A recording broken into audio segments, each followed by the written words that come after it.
Welcome to the Tipping Point Show. I'm Jimmy Evans, and I want to say Happy New Year to you. I hope you had a great Christmas and holiday season. And today I want to show you a message from the conference that I did called Signs of the Very End Times. I think this is one of the most significant messages I've ever brought. Some of you may have been at the conference and you heard it. You may have heard it online, but I want to give everybody an opportunity to hear this. Signs of the Very End Times. And you've probably heard me say, I don't believe we're living in the end times. I believe we're living at the end of the end times. And this is something that I'm going to document from Scripture here in this message. So listen to this message and I'll join you at the end. This message is called Signs of the Very End Times. I want to talk about very end time signs. The purpose of signs, there are three basic reasons for signs. One is direction. Am I going the right way? The other is distance. How much farther do I have to go? And the other is danger. Is there some danger that I'm in or would be in if I didn't read this sign? So direction, distance, and danger. This message is about distance, is that we're very close to the end. I believe the signs that we're seeing are telling us we've been in the end for a long time and we're about to see the return of Jesus Christ. So Jesus said in Luke 21, there will be signs in the sun, in the moon, and the stars, and on the earth, distress of nations with perplexity. That means the nations there's no answer for the problems. The sea and the waves roaring, men's hearts failing them from fear and the expectation of those things which are coming on the earth. Anxiety, depression, suicide are off the charts all over the world. For the powers of the heavens will be shaken. Then they will see the Son of Man coming in a cloud with power and great glory. Now, when you see these things begin to happen, look up and lift up your heads because your redemption is drawing near. So Jesus was being asked about the signs of the end times. And he gives all those signs there. And he says, when you see these things begin to happen, look up and lift up your head. We've been seeing these things happening for 76 years. The end officially began on May 14th of 1948 when Israel became a nation. You can't have the end times without Israel. And so Israel miraculously was reborn in one day for the second time in May 14th of 1948. So for the last 76 years, we have been seeing signs of the end times. And the signs are becoming a lot closer together and a lot more intense, like birth pains. And so I want to talk about 7 signs of the very end times. How do we know that we're at the very end times? Let me give you 7 signs. Number 1 is the end of a generation. So Jesus said in Matthew 24, again, he was being asked about the end times. Learn this parable from the fig tree. When its branches already become tender and puts forth leaves, you know that summer is near. So you also, when you see all these things, know that it is near at the doors. Assuredly, I say to you, this generation will by no means pass away till all these things take place. Now, some would argue that he was just talking about the tribulation, that whoever sees the tribulation is going to see all things take place. I believe that what he's saying is the generation that sees the beginning of the end times will see the end of the end times. And there's a corroborating text that's in Joel 3.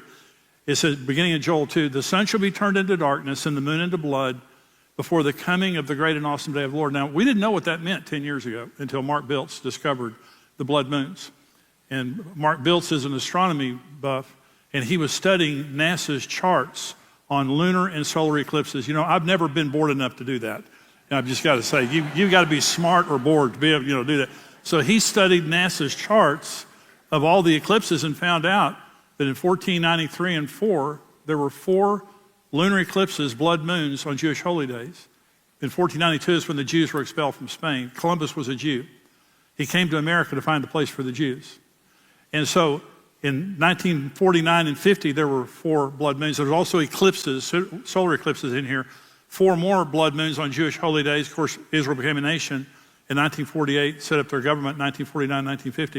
In 1967, 1969, there were 4 blood moons on Jewish holy days and solar eclipses. And that's when the 6-Day War happened, and they took all of Jerusalem back, East Jerusalem back. And then in 2014, 2015, there were 4 more blood moons. And so these are remarkable signs. So what Joel is saying here is before Jesus comes, there's going to be, the moon is going to, it says, the sun shall be turned into darkness, the moon into blood before the coming of the great and awesome day of the Lord. So now we know what that means. It shall come to pass that whoever calls on the name of the Lord shall be saved. For in Mount Zion and in Jerusalem there shall be deliverance, as the Lord has said. For behold, in those days and at that time, listen to that sentence. In those days and at that time, when I bring back the captives of Judah and Jerusalem, I will also gather all the nations and bring them down to the valley of Jehoshaphat, And I will enter into judgment with them there on account of my people, my heritage Israel, whom they've scattered among the nations, and they've divided up my land. Now this is God in the first person. God in the first person is saying this, in those days and at that same time, when Israel comes back as a nation, I'm bringing all the nations down to the valley of Jehoshaphat. That's the valley between the Temple Mount and the Mount of Olives. I'm coming into judgment with all the nations because of the way they've treated my people, my heritage Israel. They've scattered them around the nations, and they've divided up my land. All of those things are happening. All those things have happened. And so I believe that we're living in a generation of the end. So there's a question, and that is, how long is the generation? Now, Genesis 6:3 says that God says, I'm not going to strive with man forever. His days will be 120 years. Now, he wasn't saying that a generation is 120 years. He was speaking to Noah's generation, warning them in 120 years there's going to be a flood. He's saying, this is an evil generation. I'm not striving with you forever. In 120 years, I'm going to flood the earth. And when we know that 120 years wasn't that generation, because Noah was 600 years when he got old when he got on the boat. Methuselah died right before the flood. He was 969 years old. That's old. He had been on Social Security for 909 years. And so Psalm 90, verse 10 says, the days of our lives are 70 years, and if by reason of strength, they're 80 years. Well, the average life expectancy in America right now is 67 years. So I think it's reasonable to say that a generation is 70 to 80 years. It may be a little bit longer than that. And so Israel has been a nation for 76 and a half years. We have 3.5 years to go until they turn 80. And I'm not setting dates. What I am saying is I think that we're at the very end. And I think what we're seeing here, besides what I'm saying here, besides of the math, look at the intensity of what's happening right now. Let me ask you this question. How many times this year did you hear the term World War III? Constantly. Things are just at a fever pitch. And so not just because of the math, but because of the intensity, I just don't think it can keep going on very much longer. The second sign of the very end times is the sign of vexation.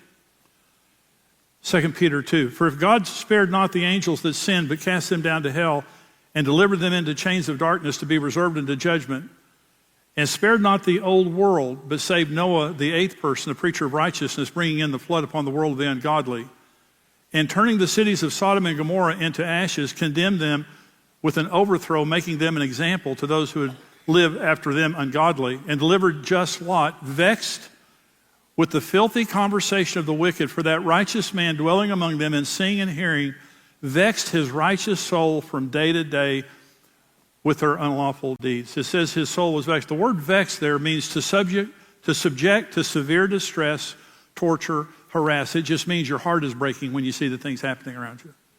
Remember the angels that came to get Lot and his family? The men of Sodom and Gomorrah tried to have sexual relations with the angels. They were so perverted. We live in that kind of a generation, by the way. And so let me say, I want you to experience vexation here for just a minute. And I'm going to say one sentence and you're going to experience it. The opening ceremony at the Olympics. Oh, that's vexation. There you go. You're talking about something the entire world is watching, families are watching, little children are watching, and drag queens become role models. It's the most shocking thing I've ever seen. The drag queens, something that was just unheard of 20 years ago, 30 years ago, is now entertainment in the Olympics. It's unbelievable. Anti-Israel demonstrations all over America, the filth coming out of Hollywood, the hate that is everywhere, social media hate, Iran, militant Islam, deception and lies, the war against everything sacred and holy and everything that's attached to the Word of God, the woke campaign in America and around the world, the campaign to kill children in their mother's wombs and to mutilate those that survive. It's unbelievable. And so the vexation, I hear people say this all the time, Jimmy, I just don't know how much longer I can take this. It's just so, my heart just, everything I see, it's just so terrible. Well, let me say this, Jesus is coming soon. That's the good news. That's what that means. And so righteous Lot, his soul was vexed living in Sodom and Gomorrah. That's the way we feel. It's a major end time sign. Is you just sit there and think it just can't get any worse. I never dreamed that we would live in a world like this. When I got saved, David Wilkerson had a message called The Vision. And we were in college and we had this college group and they played a cassette tape of David Wilkerson's message, The Vision. And we were shocked because he was making all these predictions about how bad things would get. And David Wilkerson said in that message, there'll be R-rated movies on primetime television. And I thought, no way. No way. Oh, we passed that one a long time ago. Revelation 2, to the church at Thyatira, Jesus says, he who overcomes and keeps my works until the end, to him I will give power over the nations. He shall rule them with a rod of iron. They shall be dashed to pieces like a potter's vessel. Let me tell you some really good news. Jesus is about to come. We're going to marry him. And at the end of the marriage supper of the Lamb, at the end of the tribulation, we're going to return with him at the second coming, and we're going to rule and reign with him for 1,000 years. And there's not going to be any more elections. There's not going to be any more corrupt government.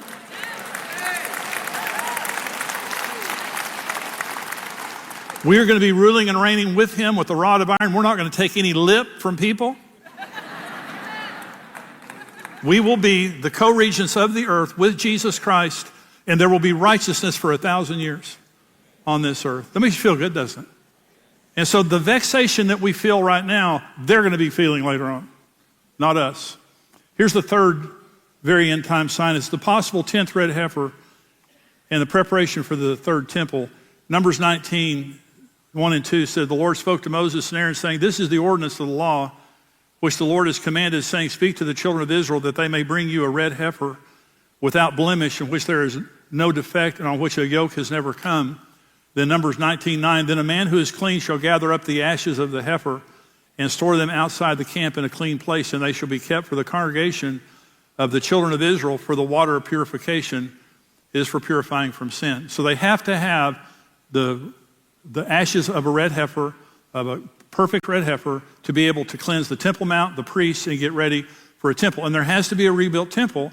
Here's what 2 Thessalonians chapter 2 says, let no one deceive you by any means, for that day will not come unless the falling away comes first, and the man of sin is revealed, the son of perdition, who opposes and exalts himself above all that is called God or that is worshipped, so that he sits as God in the temple of God, showing himself that he is God. Now, there doesn't have to be a temple until the middle of the tribulation.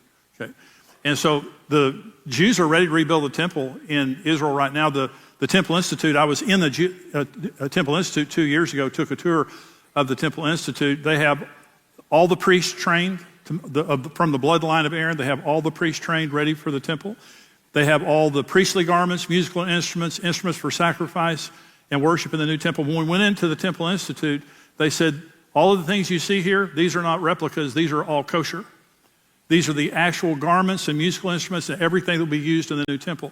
They also have the menorah, a solid gold menorah in the Jewish quarter on display, in the Jewish quarter in Israel, that will go into the new temple. They have the cornerstone ready for the temple. They have the Levitical choir trained and ready for the temple. And we went all through the Temple Institute, and we got to the very last room right before we left, and a curtain parted, and it was an exact replica of the Ark of the Covenant. And they said, this is a replica of the Ark of the Covenant. We know where the real one is, and when the time comes, we're going to go get it. It's on their website. It's on the Temple Institute website. They have priests that have actually seen the Ark of the Covenant. That's the good news, okay? So Indiana Jones doesn't have it. It's in Jerusalem, they believe, and they're going to go get it. So according to the Mishnah, which is the oral tradition, record of the oral tradition of the Jews, there have been 9 red heifers since Moses, and the 10th red heifer will usher in the reign of the Messiah. Well, 2 years ago in September of 2022, 5 red heifers, perfect, were flown from Dallas-Fort Worth Airport, about 5 miles from here, to Jerusalem, to Israel. And those 5 red heifers are still there. 3 have been deemed unclean. 3 have been disqualified. 2 qualified. Now, they came of age last year. When they flew them over there, they were too young to be slaughtered and sacrificed. They're of age right now, and they can be sacrificed and slaughtered. And 2 of them are clean. They only need 1 of them. Here's the problem. So when the red heifers were flown over there, it caused a firestorm, and it was the pretext for the October 7th terrorist attack. This is a Hamas spokesperson, Abu Obaida, and this is a quote from him. The aggression reached its peak against Al-Aqsa with the arrival of the red cows as the implementation of a detestable religious myth intended to aggress the sentiments of an entire nation. And so before October 7th of last year, they could have easily, they have to sacrifice the red heifer in a place that's adjacent to the Temple Mount. It has to be on the Mount of Olives. They have two pieces of land that are adjacent to the Temple Mount. They have to sacrifice the red heifer on one of those pieces of land, and the problem is they're in heavily Arab neighborhoods, and they're open. They can't do it in secret. And so the Jews are smart enough, they're going to figure something out, I can tell you that right now. And the other thing is, I think they probably already have the ashes of red heifer. And I talked to Mondo Gonzalez this week because he's talking to all the people that are over there. They have these red heifers in a visitor center in Shiloh. All someone would have to do is just walk up and throw some bleach on one of them, and they're disqualified. So we don't believe those are the actual red heifers. We think that those are just decoys. We think the real two kosher red heifers are hidden somewhere, possibly already sacrificed. I don't think they're going to advertise the fact that they've got the ashes of a red heifer because it would cause World War III. And so, but right now, listen to what I'm saying, signs of the very end times.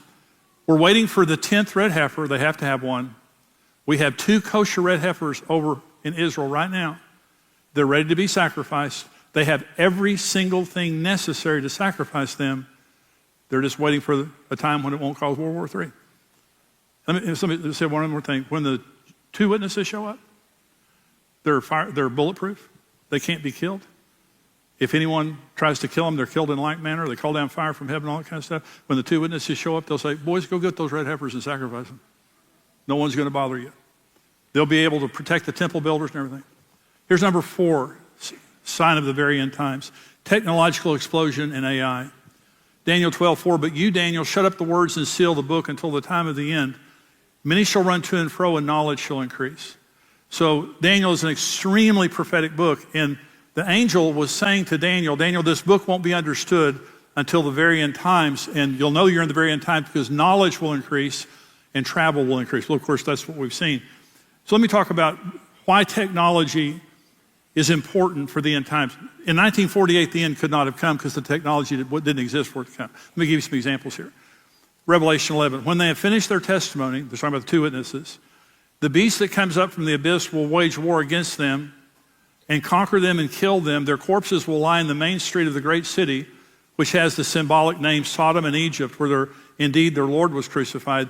Those from every people, tribe, tongue, and nation will gaze on their corpses for 3.5 days, and they will not allow their corpses to be buried.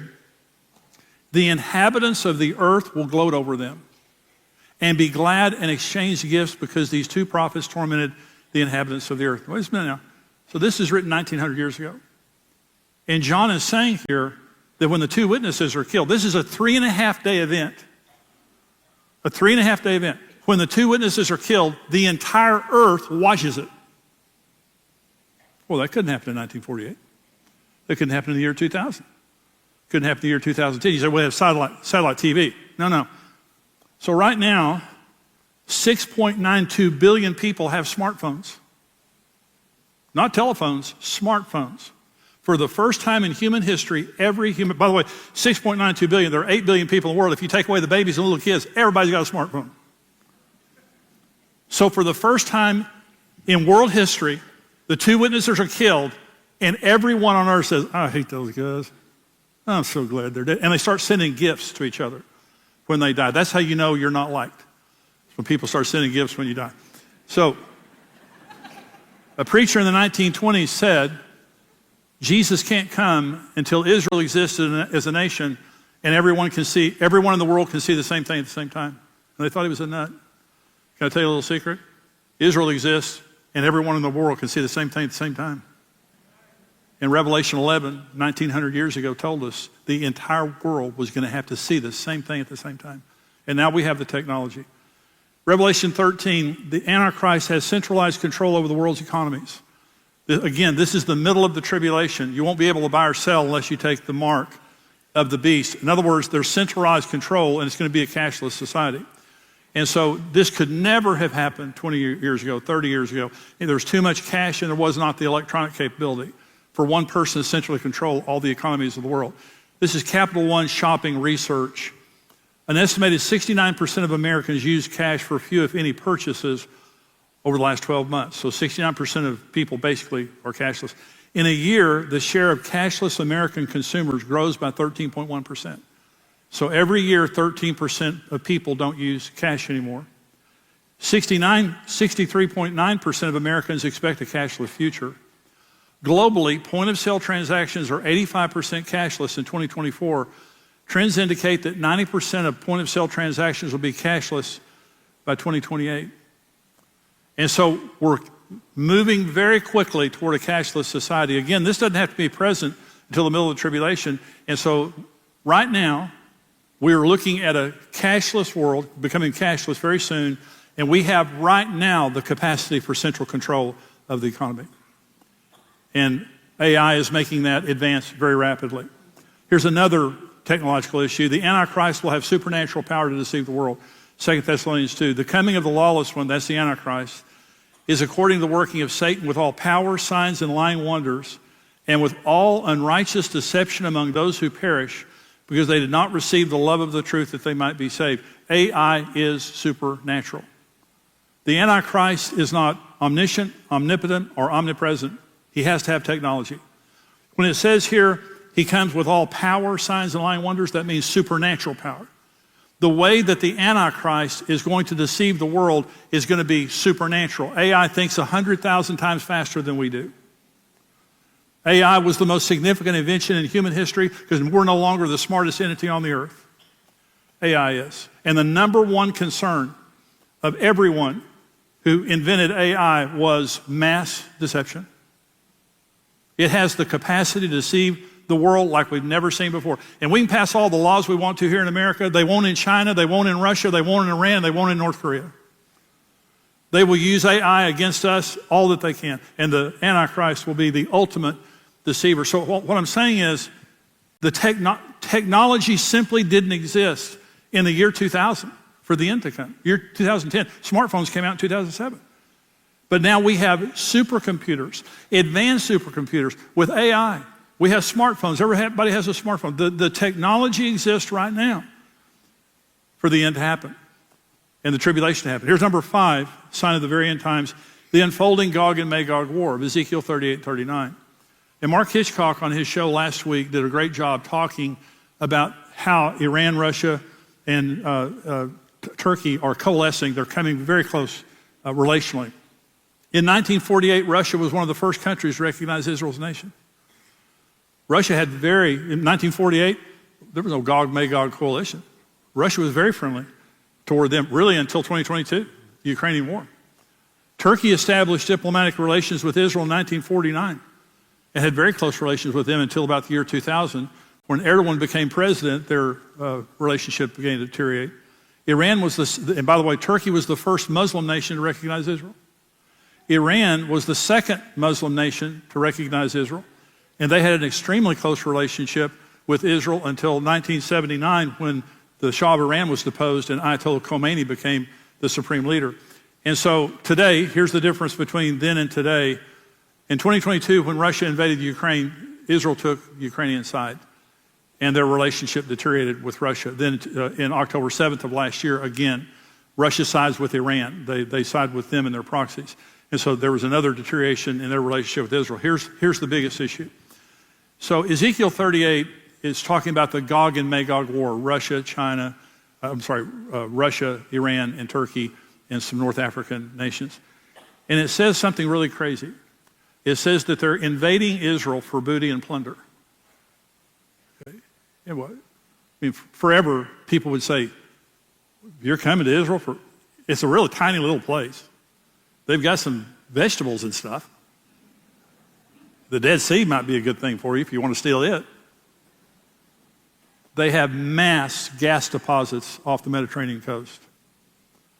They are now building a pipeline, and they're going to be Russia's number one competitor in selling natural gas to Europe. Europe hates buying their energy from Russia because Vladimir Putin manipulates them all the time and shuts their gas off. They're going to start buying. Israel is about to become the number one competitor of Russia for natural gas. And they've got something massively valuable for them to come and to take plunder with. And so Russia has turned, President Erdogan of Turkey has threatened to declare war on Israel and invade them. Erdogan likened Netanyahu to Hitler and called Israel a terror state. He's also called for a coalition of Muslim nations to come against Israel. Iran has declared their intentions openly and repeatedly to destroy the nation of Israel. And so in 1948, 1960, 1970, 2000, you didn't have a Gog and Magog coalition. The nations, they just simply weren't together and they just didn't hate Israel. Well, they do now. So Mark Hitchcock on his show last week talked about a report that he had read that's actually on Fox News, that Iran is 1 month away from having 9 nuclear weapons. That they are already enriching uranium at 60%. In the next month, they can start enriching at 90% and have enough nuclear material for 9 weapons. In 2 months, like 12 weapons. In 3 months, like 14 weapons, something like that. Well, I don't know the accuracy of the report, but I can say this. Israel will never in a million years let Iran have a nuclear weapon. And by the way, we need to take up an offering and buy some new pagers for Hezbollah. And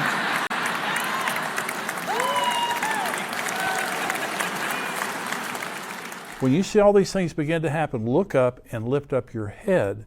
Your redemption is drawing near. In other words, we don't get overwhelmed by the things that are happening in the world. Our focus is on Jesus. And that's what Jesus said. Look up, lift up your head, your redemption is drawing near. And I can tell you this, we're closer to the redemption than we were yesterday or this time last year. And this time next year, I hope we're in the presence of Jesus. But if we're not, we're going to be doing His will and going forward with His work. And again, I hope this was a blessing to you today. Thank you for being a part of this ministry, watching this video today. If you want to help us, if you want to support this ministry, just go to endtimes.com and there's a donate button there and you can give a gift. You can give a recurring gift every month. Whatever you give is a blessing to us and helps us to take this message back to you and also to others. This year, 2025, is a year that we're focused on growing this ministry dramatically and reaching more people. Everything you do for us helps us to accomplish that mission. God bless you. Thank you for joining me today.